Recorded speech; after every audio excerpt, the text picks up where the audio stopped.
রাসূল সাল্লাল্লাহু আলাইহি ওয়াসাল্লাম একটু অ্যামেজড হয়ে তাদেরকে তাকাতে, ছোট্ট বাচ্চা এরকম বুদ্ধি ওর কোত্থেকে আসলো? তখন সেই সময়ে গভীর রাতে তিনি আল্লাহর কাছে দোয়া করেন, আল্লাহুম্মা ফাক্কিহু ফিদ্দীন ওয়া আল্লিমহু তাউইল। হে আল্লাহ, তুমি দ্বীনের গভীর জ্ঞান তাকে দাও এবং তুমি তাকে কোরআনের ব্যাখ্যা শিখিয়ে দাও। আল্লাহর কাছে দোয়া করেছেন। এবং দেখেন তো এরপরে ঘটনা তো আপনি শুনলেন।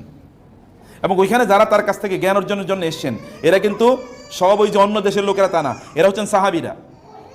এরা সাহাবীরা, এমনকি ওমর রাদিয়াল্লাহু তাআলা আনহু দ্বিতীয় খলিফা, রাসূল সাল্লাল্লাহু আলাইহি ওয়াসাল্লামের সাহাবীদের মধ্যে দ্বিতীয় শ্রেষ্ঠতম ব্যক্তি ওমর রাদিয়াল্লাহু তাআলা আনহুর তার যে কনসালটেটিভ অ্যাসেম্বলি, তার যে উপদেষ্টা পরিষদের মধ্যে ছোট্ট বাচ্চা আব্দুল্লাহ ছিলেন রাদিয়াল্লাহু তাআলা আনহু। লোকেরা বলতেন এখানে ছোটই বাচ্চা এখানে কেন, আমরা সব সিনিয়র লোকেরা এখানে। তিনি বলতেন বয়সের উপর ভিত্তি করে সিনিয়র আর জুনিয়র তৈরি হয় না, হয় জ্ঞানের উপর ভিত্তি করে। ওনার জ্ঞান তোমাদের সবার চেয়ে বেশি। আপনার বাচ্চাটা কি, আপনি কি কোনোদিন এরকম কি হতে পারে না যে আপনার গল্প কোনো একদিন কেউ বলবে যে অমকে তার সন্তানকে এভাবে তৈরি করেছিল?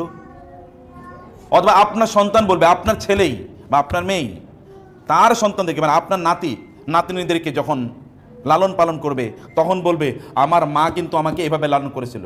আপনার সন্তানরা আপনার ব্যাপারে কি গল্প বলবে?